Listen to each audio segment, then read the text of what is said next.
Assalamualaikum warahmatullahi wabarakatuh. Halo semuanya, apa kabar? Berjumpa lagi dengan saya, Khairul Umam, di mata kuliah Analisis dan Desain Berorientasi Objek. Nah, minggu ini kita akan mulai masuk ke pembahasan utama kita di mata kuliah ADBO ini. Dan akan kita buka dengan materi pemodelan bisnis. Untuk materi ini akan saya bagi ke dalam dua bagian. Untuk hari ini bagian pertama dan minggu depan untuk bagian yang kedua.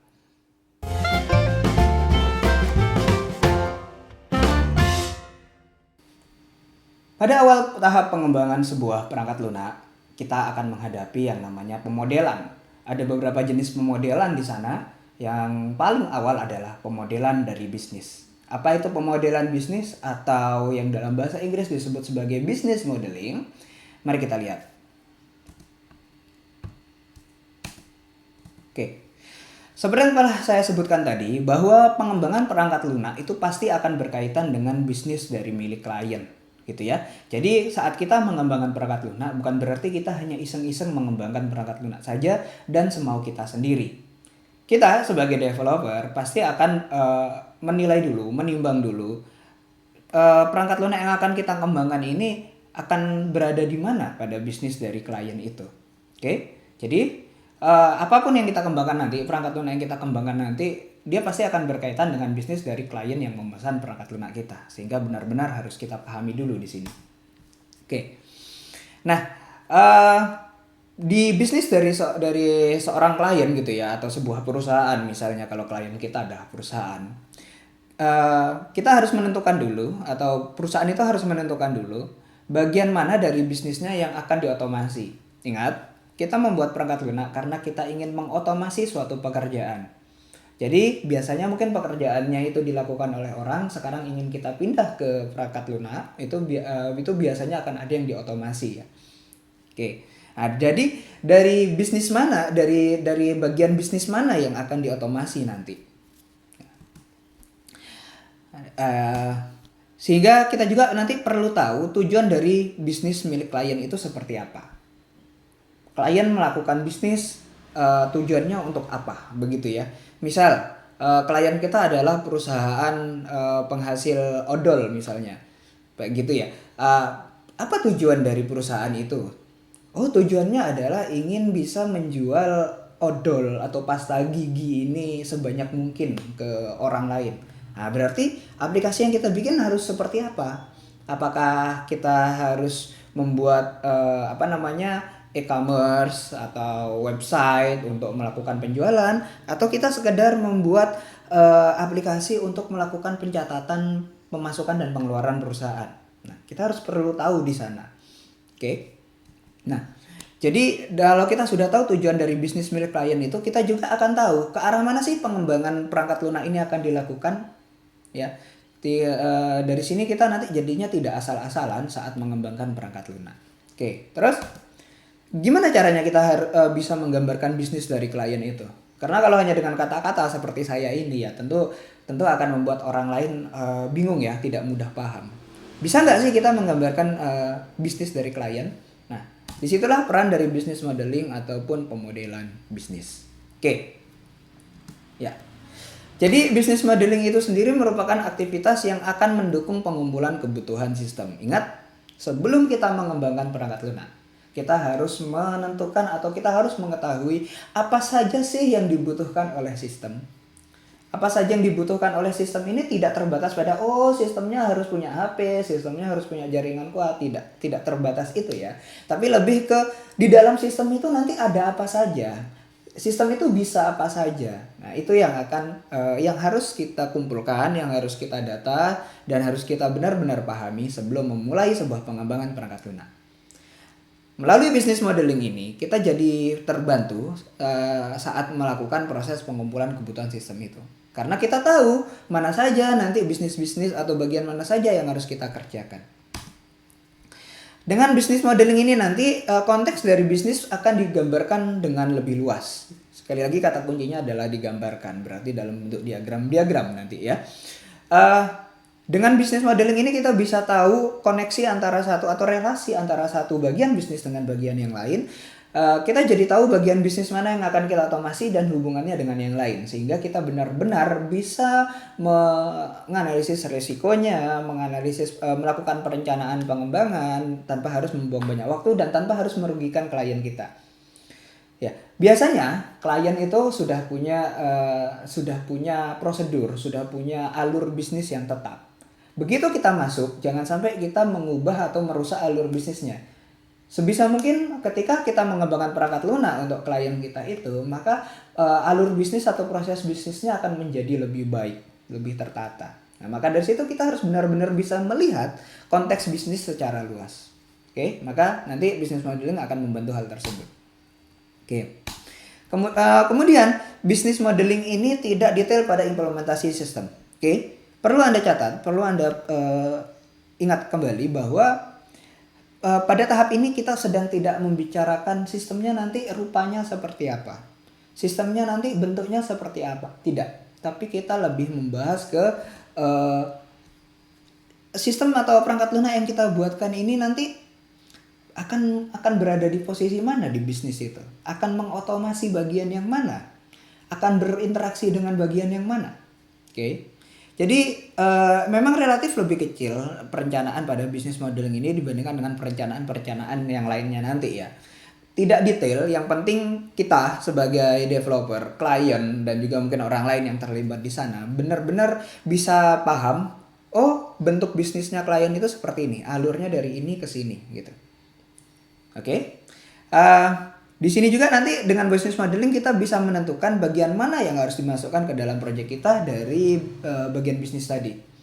Karena tidak semua bagian bisnis dari klien akan masuk ke dalam pengembangan kita. Mungkin aja kita hanyalah subbagian dari perangkat lunak yang kita buat hanyalah subbagian dari bisnis dari klien itu. Oke. Kenapa sih kita harus memodelkan bisnis? Nah, dengan pemodelan bisnis kita nanti akan tahu struktur dan dinamika target dari organisasi. Sehingga kita bisa mempertimbangkan seperti apa sih nanti perangkat lunak yang akan kita kembangkan. Apakah target organisasi ini mudah berubah sehingga perangkat lunak yang kita buat juga harus benar-benar fleksibel dan gampang di maintenance, atau dia sudah kaku sehingga kita bisa dengan mudah menentukan oh ya udah perangkat lunaknya seperti ini, nggak akan ada banyak perubahan gitu ya. Kemudian dengan adanya pemodelan bisnis kita bisa memahami masalah terkini dari perusahaan atau klien yang sedang kita bantu mengerjakan perangkat lunaknya. Dengan tahu masalah terkini yang sedang dihadapi oleh perusahaan, kita bisa mengidentifikasi perubahan-perubahan potensial yang dapat dicapai menggunakan software yang kita kembangkan nanti. Ya, oh masalahnya sekarang pandemi nih gitu ya. Banyak yang menggunakan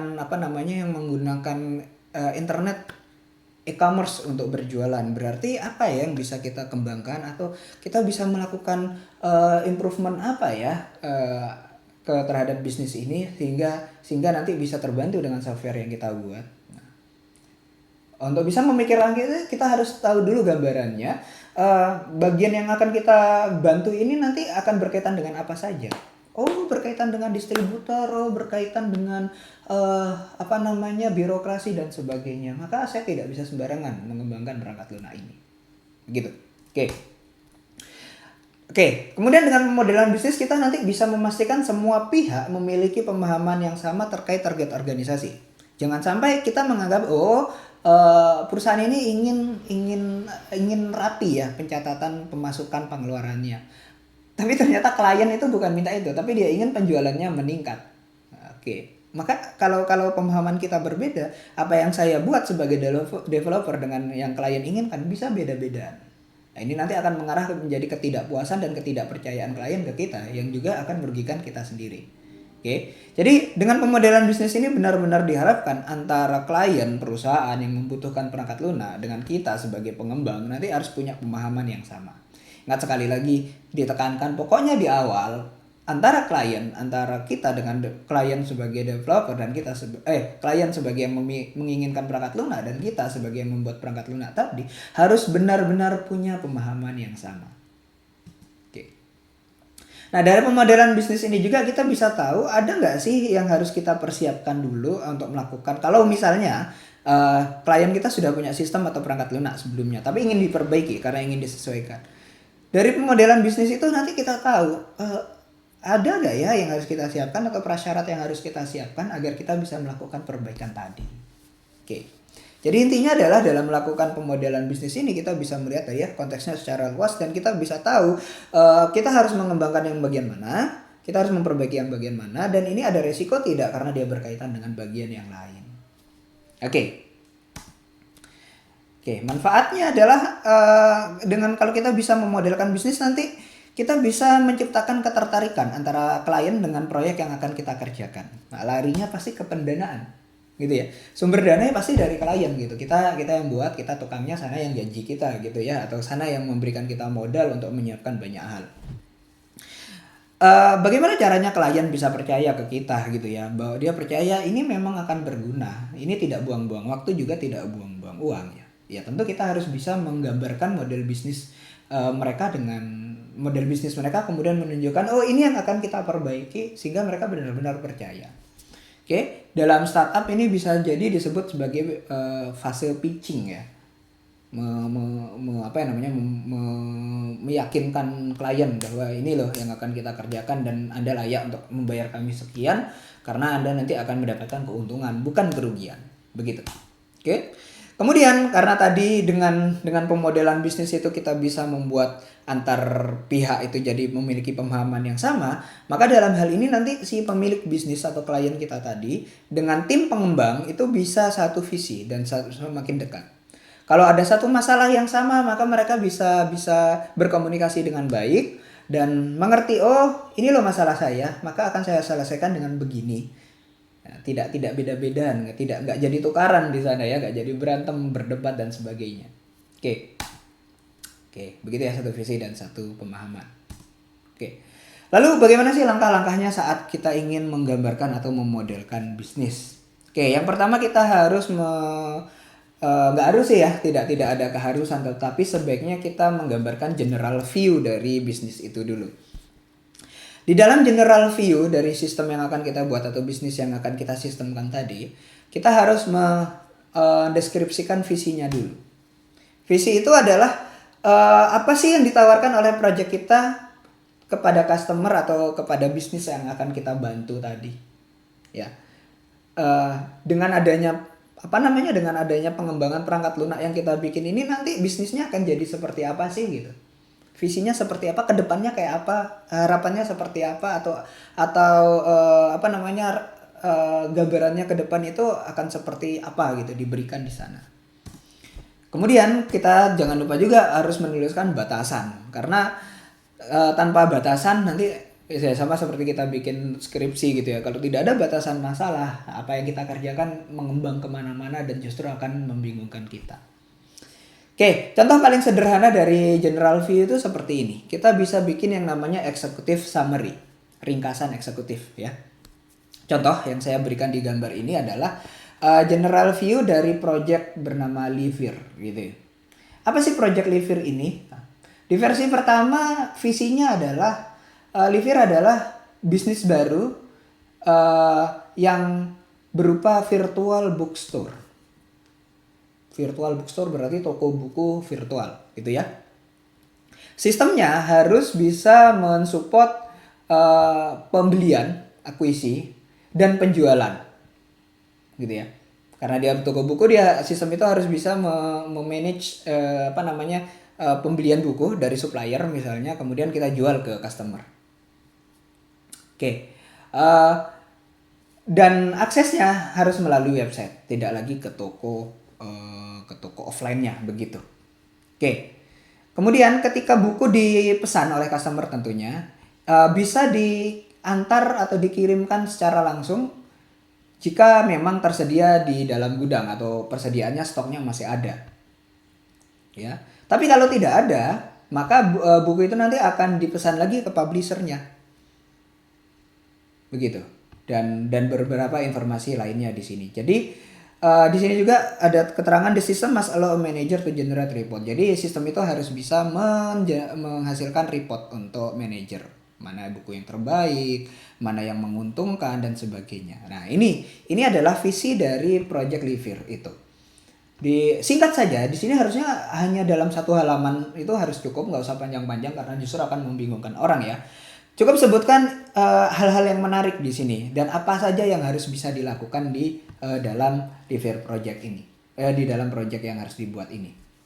Nah, diperjelas lagi menggunakan batasan atau constraint bahwa contohnya di sini ya, customer hanya bisa membayar menggunakan credit card. Oke, berarti nggak boleh bank transfer, kan? Jelas di situ. Toko buku hanya menyetujui buku yang hanya menjual beli ya, melakukan jual beli buku-buku yang baru dicetak, bukan yang sudah dipakai atau buku bekas. Oke, jelaskan ya batasannya. Kemudian akses ke sistem hanya bisa dilakukan melalui website, tidak ada aplikasi mobile, tidak juga melalui aplikasi desktop di komputer yang ada di toko buku seperti itu. Semuanya lewat website. Jelas. Oke, sudah ada gambaran seperti apa, tapi belum detail sih. Nanti bentuknya seperti apa, websitenya belum ngomong di sini. Oke, ini executive summary-nya. Berikutnya, kita bisa menggambarkannya ke dalam diagram. Ada beberapa jenis diagram. Untuk hari ini saya jelaskan tentang use case diagram untuk bisnis proses ya, untuk pemodelan bisnis. Oke, dulu di software modeling kita juga sudah bahas di pertemuan sebelumnya bahwa use case itu menggambarkan siapa melakukan apa, begitu kan ya. Untuk yang bisnis untuk pemodelan bisnis ini juga masih tetap sama, siapa melakukan apa, tetapi ada beberapa perbedaan nanti. Oke, yang dimodelkan adalah lingkup kerja perusahaan, bukan sistem ya. Mungkin dulu kita pernah menggambar use case diagram, tapi yang kita gambarkan adalah use case dari software atau subprogramnya. Untuk kasus ini, untuk kasus bisnis pemodelan bisnis yang kita gambarkan adalah lingkup kerja dari perusahaan. Oke, karena dia nanti di dalam use case itu akan memandang seluruh bagian perusahaan sebagai satu sistem, begitu. Kita tidak peduli, ini nanti kalau pembeli itu harus mengklik bagian ini kemudian diproses begini, enggak, itu teknologinya. Dalam hal ini yang kita peduli, nanti customer itu akan membeli buku. Gitu, akan membeli buku, kemudian pekerja itu nanti yang akan membantu mencarikan buku yang dibeli, misalnya gitu.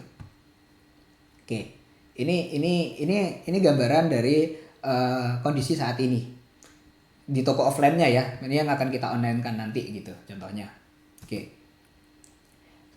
Dia tidak mendetailkan proses di sini, tidak mendetailkan prosesnya itu seperti apa. Apakah customer ini harus mengisi buku tamu dulu atau harus bertanya atau apa begitu? Tidak ada detailnya. Yang penting di sini bisa digambarkan bahwa bisnisnya itu menjual buku, gitu kan ya.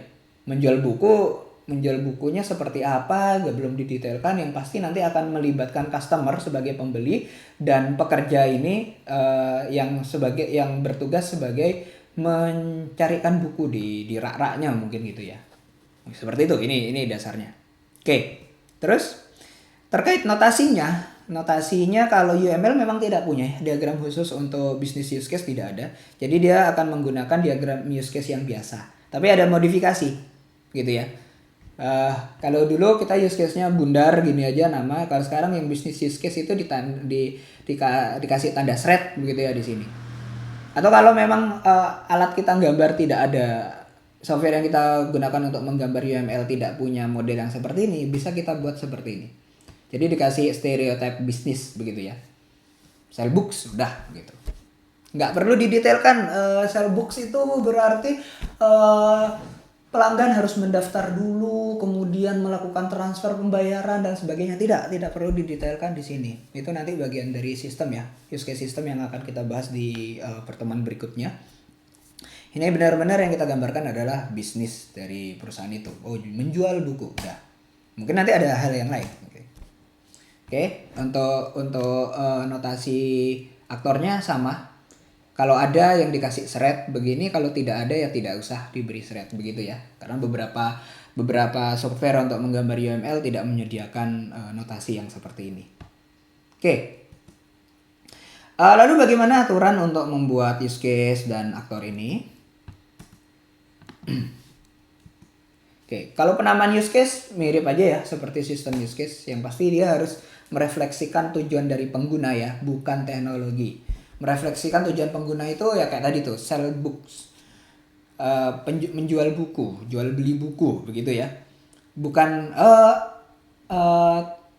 apa namanya ya, validasi pengguna, kemudian validasi pembayaran atau transfer uang. Nah, itu kan teknologi ya. Itu bukan tujuan dari pengguna, tapi itu adalah langkah-langkah yang harus dilakukan pengguna untuk meraih tujuan. Nah, kalau di dalam bisnis modeling, maka di use case itu yang digambarkan adalah tujuan penggunanya, bukan tujuan dari teknologinya.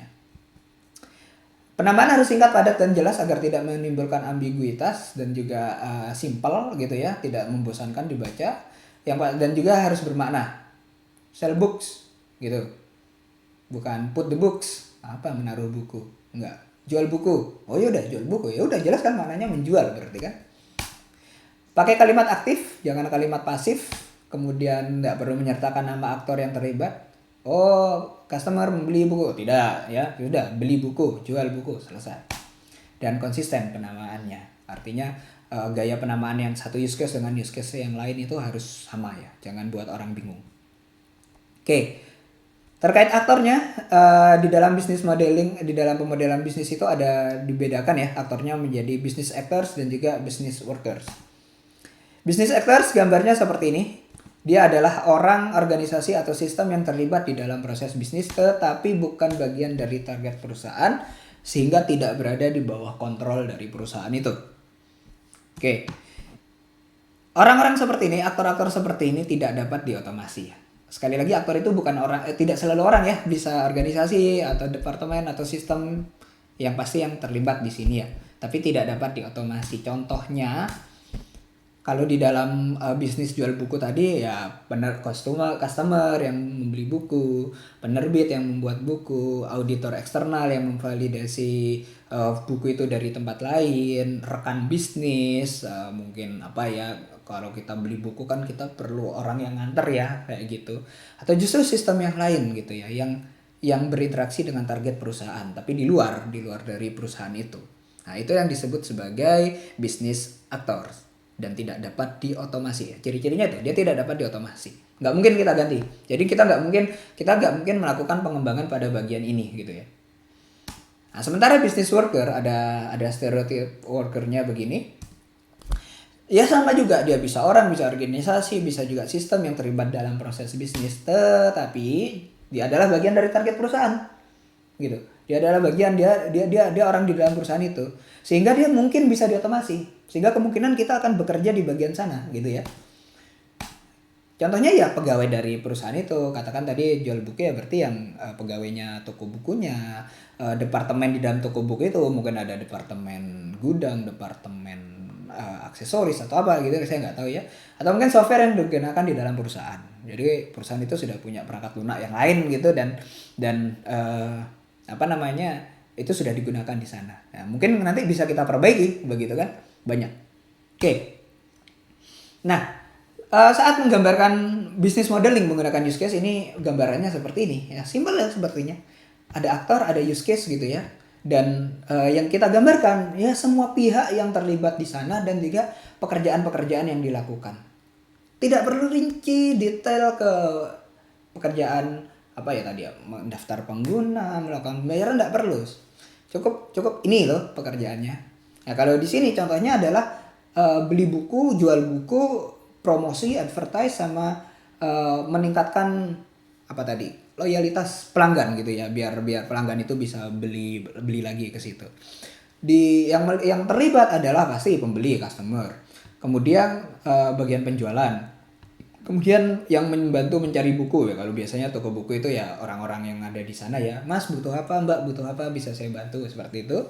Terus ada yang manajer yang bertugas mencari mana sih buku yang harus kita beli lagi untuk bisa dijual kayak gitu.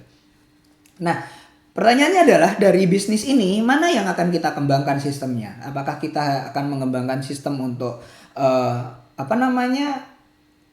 promosi, advertise, untuk mengiklankan buku kita atau toko buku kita? Apakah kita akan bikin sebuah alat bantu agar loyalitas pelanggan meningkat? Bisa aja, tapi yang saat ini kita kerjakan yang mana? Nah, maka dari itu untuk menandai mana yang kita kerjakan, kita bisa menggunakan boundary begini. Ya, ditandai menggunakan boundary. kota. Dalam hal ini berarti kan yang kita kembangkan nanti, sistem yang akan kita kembangkan itu terkait dengan proses membeli buku dan menjual kembali bukunya. Gitu. Pak, ini kok ada orang-orangan di dalam sini, Pak. Oke. Business worker itu kan kemungkinan bisa diotomasi ya. Kalau contohnya di sini, si Clegg ini bukan orang, tapi Clegg itu adalah istilah untuk SPG-nya mungkin ya, SPG dari buku itu gitu ya. Itu bisa kok diotomasi. Kalau kita ke toko buku ya, kita ke toko buku kemudian tanya, Mbak, ada bukunya si Fulan yang judulnya XYZ, orang carikan, oh ada Mbak, ini diambilkan, dikasih. Oke, itu offline. Kalau online bagaimana? Kan nggak mungkin nanya ke orang lewat website kan. Bisa kan berarti diotomasi bagian-bagian yang, oh saya butuh bukunya Fulan, cari, search, ada kolom pencarian, nama Fulan, judul bukunya XYZ, cari tersedia atau tidak. Nah, berarti yang tadinya ini wujudnya manusia di dunia nyata, ini mungkin tetap wujudnya manusia di dunia nyata untuk yang offline, tapi yang online dia akan digantikan oleh sebuah fitur di situ. Begitu. Jadi, oh ya jelas, berarti nanti yang akan saya kerjakan bagaimana caranya sistem ini bisa digunakan untuk mengetahui mana buku yang harus saya beli, yang harus dibeli oleh perusahaan atau toko buku itu agar bisa dijual lagi. Bagaimana caranya sistem ini, aplikasi ini, perangkat lunak ini bisa mencatat penjualan, bisa merespon pesanan dari customer, gitu ya. Bagaimana dia bisa membantu customer menemukan bukunya gitu. Lo kok tahu? Ya kan kelihatan. Tuh, customer mau beli buku, kayak gitu kan. Oke, batasan begitu. Nah, sementara untuk yang lain, ini tidak. Saya tidak akan mengerjakan ini saat ini, mungkin di lain kesempatan. Jelas. Batasannya jelas gitu ya. Oke. Begitu. Nah, jadi itu adalah singkat dari penjelasan hari ini terkait pemodelan bisnis menggunakan diagram use case. Jadi Anda kalau punya proyek pengembangan perangkat lunak, mulailah melalui tahap ini dulu. Silahkan bertanya, silahkan mewawancarai klien Anda, tanyakan bisnisnya seperti apa, dan jangan harap klien yang menggambar seperti ini. Anda yang harus bisa menggambar seperti ini. Jelaskan. Ya, gambar kan singkat ya, kayak gini di atas kertas Anda cukup gambar garis-garis bulat bundaran sehingga jelas. Nggak perlu ribet, yang penting di sini bisa menunjukkan kegiatan apa saja sih yang dilakukan di dalam bisnis mereka. Dan jangan mikirin tentang aplikasinya dulu. Ya. Dari sini baru tawarkan, saya bisa mengotomasi bagian yang ini. Begitu. Nanti akan saya bikinkan aplikasi modelnya begini bla bla bla bla bla bla, jelas. Begitu ya. Oke. Untuk kedepannya Anda juga akan saya berikan tugas nanti di minggu depan saja agar Anda bisa mengerjakan bagian ini bersama dengan diagram satunya lagi sebagai bagian kedua dari pemodelan bisnis. Oke. Terima kasih untuk hari ini. Cukup sampai di sini untuk materinya. Jumpa lagi di materi berikutnya. Wabillahi taufiq wal hidayah. Wassalamualaikum warahmatullahi wabarakatuh.